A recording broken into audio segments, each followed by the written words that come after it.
नमस्कार, मैं हूं आपके साथ अनुष्का राय और आप देख रहे हैं तक्षित न्यूज। मध्य प्रदेश की आर्थिक राजधानी इंदौर में लापरवाही के कारण सड़क हादसों में लगातार वृद्धि देखी जा रही है। ऐसा ही एक मामला विजयनगर क्षेत्र से सामने आया है, जहां एक ओवरलोड ट्रक बीच चौराहे पर पलट गया, जिससे प्रभावित हुआ वही वाहन चालकों को परेशानी का सामना करना पड़ा। आपको बता दें, पूरा मामला इंदौर के विजयनगर क्षेत्र के रेडिसन चौराहे का है, जहां एक मिट्टी से भरा ओवरलोड ट्रक असंतुलित होकर बीच चौराहे पर पलट गया। गनीमत रही कोई जनहानि नहीं हुई। मौके पर पहुंची पुलिस ने बुलडोजर के सहारे उसे सीधा करने की कोशिश की, पर सफलता नहीं मिली। इसी बीच क्रेन को बुलवाया गया और ट्रक को सीधा कर सड़क किनारे किया गया। एक राजस्थान पासिंग गाड़ी विजयनगर से बाईपास जा रही थी, जिसमें ये मिट्टी भरी हुई थी, और ये गाड़ी अपने बॉम्बे अस्पताल से इधर रोबर्ट चौराहे की तरफ जा रही थी, जिनका एक्सीडेंट हो गया यहाँ पे रेडिशन पे। तो जिसमें ड्राइवर तो बाहर निकल गया था, लेकिन उसका कंटेनर जो एक आदमी फंस गया था, उसको क्रेन के द्वारा उठा के निकाल के अंबाई भिजवा दिया गया।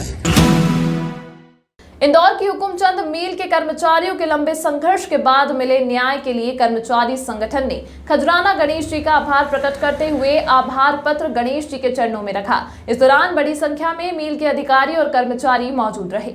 दरअसल मध्य प्रदेश के मुख्यमंत्री डॉक्टर मोहन यादव द्वारा हुकुमचंद मील के मजदूरों को बकाया राशि दिए जाने के बाद मील कर्मचारी अधिकारी संघर्ष समिति के अध्यक्ष नरेंद्र श्रीवंश के नेतृत्व में समिति के पदाधिकारी और सदस्य सुबह खजराना गणेश मंदिर पहुंचे और भगवान श्री गणेश के चरणों में आभार पत्र समर्पित किया। नरेंद्र श्रीवंश ने बताया कि उनकी समिति ने भगवान गणेश जी से न्याय की कामना का पत्र समर्पित कर संघर्ष की शुरुआत की थी और आज हमें भगवान गणेश जी की कृपा से न्याय मिला है, इसलिए हम भगवान गणेश जी का आभार व्यक्त करने आए हैं।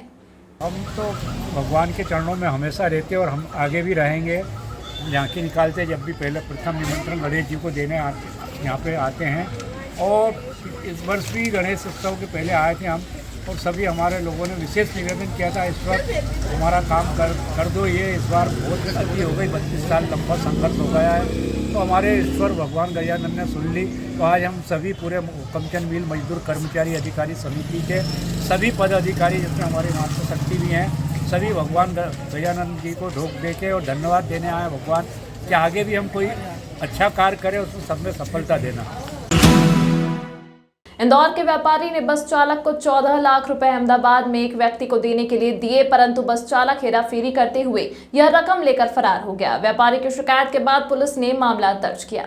दरअसल इंदौर के व्यापारी अंकित जैन ने शिकायत दर्ज कराई है कि उन्होंने पंजाब ट्रेवल्स की बस चालक को लगभग 14 लाख रुपए का एक बंडल अपने नौकर के हाथ अहमदाबाद में कन्हैयालाल पटेल को देने के लिए भेजा था, लेकिन बस चालक ने बीच में ही रुपयों का गबन कर लिया। पुलिस अब आरोपी चालक की तलाश करने में जुटी हुई है। अब सवाल यह उठता है कि इतनी बड़ी रकम ड्राइवर के जिम्मे करना कहां तक उचित है, या इस तरह से इतना बड़ा ट्रांजैक्शन किया जा सकता है क्या? चंदननगर थाना क्षेत्र में एक फरियादी के द्वारा बताया गया कि उन्होंने पंजाब बस ट्रेवल्स की बस में लगभग 14 लाख रुपए नगद एक पैकेट में बनाकर अहमदाबाद पहुंचवाने के लिए रखवाए थे, जो कि उनके अहमदाबाद के साथी के पास तक नहीं पहुंचे। नहीं पहुंचने पर उनके द्वारा थाने में शिकायत करी गई, जिसमें 406 का मामला पंजीबद्ध किया गया है। आरोपी की तलाश जारी है। जल्द से जल्द उसकी तलाश करके मशरूका बरामद किया जाएगा और वैधानिक कार्रवाई की जाएगी। पश्चिम रेलवे रतलाम मंडल के अंतर्गत इंदौर जीआरपी एसपी ने अपने परिक्षेत्र से जुड़े जीआरपी थानों और पुलिस चौकियों पर साल 2023 में दर्ज हुए अपराधों का ब्यौरा प्रस्तुत किया। जहां जारी की गई रिपोर्ट में अपराधों में बढ़ोतरी दर्ज करने की बात कही गई है, वहीं दर्ज अपराधों, गिरफ्तारी, चोरी गए सामान और अपहरण जैसी घटनाओं का रिकवरी रेट 48% दर्ज किया गया है। पुलिस अधीक्षक रेल निवेदिता गुप्ता द्वारा बताया गया कि 2023 में रेल यात्रा में कई महीनों से कमी महसूस की जाने लगी है, जिसके पीछे हवाई जहाज की उड़ानों में बढ़ोतरी और किराए में कमी को मुख्य वजह बताया जा रहा है। वहीं रेलवे में चोरी की वारदातों में पिछले वर्ष की तुलना में 30% की वृद्धि हुई है, जहां वर्ष 2022 में 1400 मामले दर्ज हुए थे। वहीं साल 2023 के अंत तक 2000 मामले सामने आ चुके हैं, जिसकी में गिरफ्तारियां 35% के आसपास रही हैं। वहीं सामान की जब्ती 58% के आसपास हो चुकी है। उन्होंने बताया कि स्टेशन पर मानसिक रूप से विकृत और भूलवश स्टेशनों पर छोड़े गए बच्चों को अपने परिवारों तक पहुंचाने में रेलवे पुलिस काफी सफल रही है, जिसकी दर 98% के आसपास रही है। वहीं रेलवे स्टेशनों पर कई ऐसे हादसे हुए हैं जिसमें लोगों ने अपनी जान जोखिम में डालकर ट्रेन पकड़ने की कोशिश की, जिसका रिकवरी रेट 100% रहा है। हाँ, जैसे कि हम 2024 में अब प्रवेश करने वाले हैं, तो 2023 की उपलब्धियों की तरफ यदि हम ध्यान दें, सबसे पहले मैं ये बात बताना चाहूँगी, रेल यात्रा अपने आप में काफ़ी असुरक्षित महसूस की जाने लगी है जब से फ़्लाइट्स थोड़ी अफोर्डेबल हो गई और चोरियाँ जिस हिसाब से बढ़ी हैं, तो रेलवे में डिटेक्शन को लेकर के काफ़ी डाउट रहते हैं।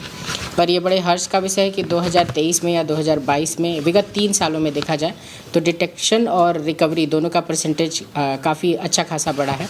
वहीं एक तरफ अपराधों में भी वृद्धि हुई है, जहां पिछले साल 1400 अपराध दर्ज हुए थे, इस साल लगभग 1988 आज का आंकड़ा है, 2000 के करीब लगभग, ये 2000 से ऊपर ही बल्कि हो जाएंगे अपराध, जिसमें हमारी रिकवरी लगभग 35% से ऊपर रही और डिटेक्शन 58% गया है इस बार।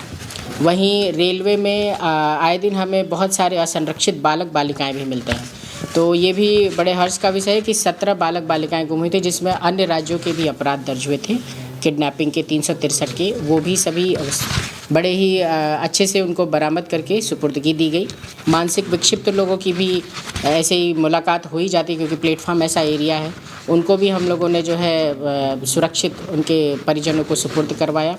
इसी प्रकार से जुआ, सट्टा, एनडीपीएस, इसके संबंध में जितनी भी वैधानिक कार्रवाइयाँ हो सकती थी, 5 से ज़्यादा प्रकरण एनडीपीएस के किए गए हैं।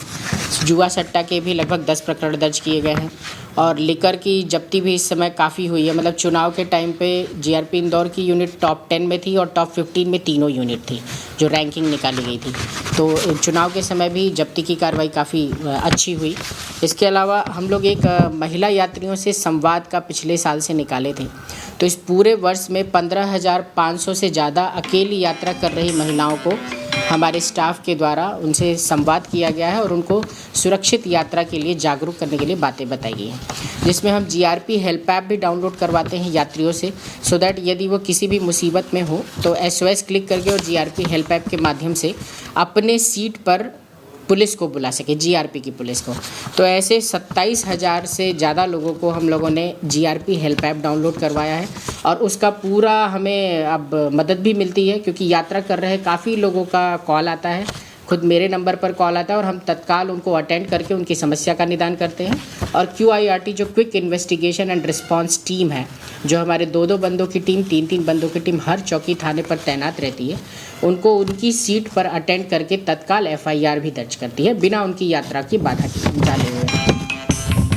इसके अलावा लूट के भी प्रकरण थे 17-18, जिसमें से 10 से ज़्यादा लूट डिटेक्ट हो गए हैं और मोबाइल के इस बार प्रकरण 1163 मोबाइल गए थे, जिसमें से 564 तो हम लोगों ने डिटेक्ट करके ले आए, बाकी का अभी आ चुका है, तो वो 15-20 जनवरी तक हमारे पास आ जाए। मतलब उसमें डिटेक्शन परसेंटेज हमारा 48% गया है फिलहाल, वो लगभग 70-80% टच कर जाता है।